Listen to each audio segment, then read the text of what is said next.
meaning while I make it mine, make it mine. 떨리는 지금도 you're on my mind all the time. I wanna tell you but I'm super shy, super shy. Assalamualaikum warahmatullahi wabarakatuh. Perkenalkan, nama saya Seni Anggil dengan NPM A1J022013. Di sini saya akan mereview tentang jurnal yang berjudul Faktor yang Mempengaruhi Tingkat Pluralisme Kaum Muda di Era Digital. Nama jurnal, Jurnal Sains Sosial dan Humaniora. Volume dan halaman, Vol 6 dan halaman 55-75. Tahun terbit 2022. Penulis Jean Natania Febi Widayanto DKK. Perlu kita ketahui, pluralisme terdiri dari dua kata, plural dan isme, yang berarti paham atas keberagaman.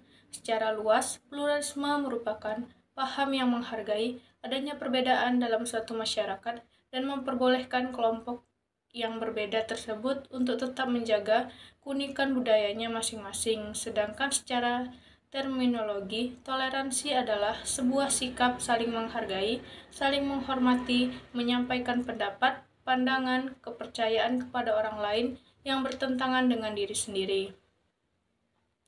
Permasalahan yang ada di artikel ini yaitu faktor yang mempengaruhi kekuatan semangat pluralisme dan toleransi dari kaum muda di era digital saat ini.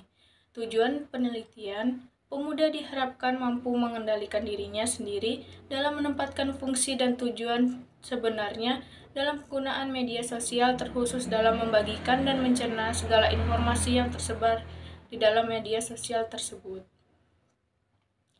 Sumber data yang didapat dari penelitian ini yaitu dari UNICEF, Kominfo, artikel ilmiah lainnya. Metode penelitian ini menggunakan metode pendekatan sequential explanatory oleh John W. Creswell. Peneliti mengumpulkan data kuantitatif terlebih dahulu dengan menggunakan kuesioner. Pertanyaan kuesioner tersebut sebagian diambil dari web script berjudul Kuesioner Multikulturalisme yang sudah dipilih dan dimodifikasi secara seksama menyesuaikan fenomena yang dikaji. Kuesioner memakai skala Likert, sebuah skala ciptaan Francis Likert yang dapat digunakan untuk mengukur persepsi, sikap atau pendapat seseorang atau kelompok mengenai sebuah peristiwa atau fenomena sosial. Setelah mendapat data kuantitatif, peneliti melakukan studi literatur melalui jurnal ilmiah untuk memenuhi data kualitatif. Hasil penelitian dari artikel ini yaitu sikap pluralisme merupakan sikap penting yang harus diterapkan dalam diri seorang kaum muda di era modern saat ini. Ada banyak faktor yang menjadikan kaum muda di era digital saat ini menerapkan sikap pluralisme dalam bermasyarakat, yaitu faktor mengenai kecerdasan emosional, kepribadian dalam diri, dan sikap diri yang baik. Faktor eksternalnya ialah penggunaan media sosial yang digunakan oleh kaum muda, dan itu dapat mempengaruhi sikap toleransi dengan melihat dari pergaulan kaum muda saat ini.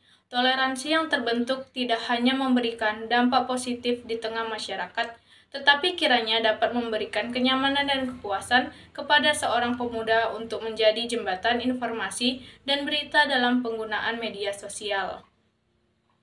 Kelebihan dari artikel ini yaitu dari hasil penelitian jurnal tersebut, kita dapat mengetahui bagaimana era digital ini mempengaruhi pemuda dalam sikap pluralisme dan toleransi. Banyak faktor yang mempengaruhi, baik internal maupun eksternal.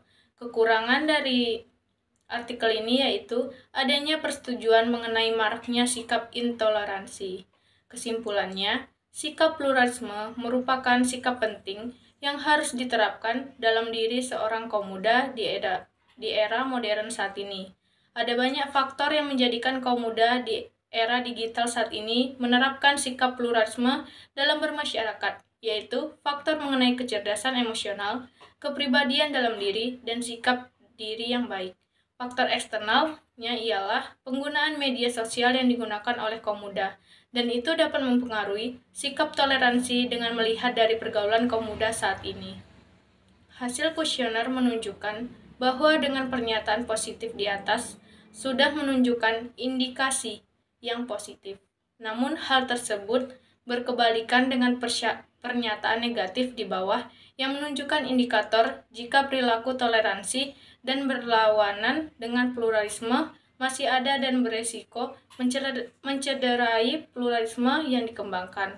Pemuda diharapkan mampu mengendalikan dirinya sendiri dalam menempatkan fungsi dan tujuan sebenarnya dalam penggunaan media sosial, terkhusus dalam membagikan dan mencerna segala informasi yang tersebar di dalam media sosial. Luas dan besarnya informasi yang ada di dalam media sosial tidak dapat dijadikan seorang pemuda untuk terjerumus dan melakukan hal yang tidak menguntungkan dirinya sendiri dan orang lain. Toleransi yang terbentuk tidak hanya memberikan dampak positif di tengah masyarakat, tetapi kiranya dapat memberikan kenyamanan dan kepuasan kepada seorang pemuda untuk menjadi jembatan informasi dan berita dalam penggunaan media sosial. Itulah penjelasan dari saya. Saya akhiri. Wassalamualaikum warahmatullahi wabarakatuh.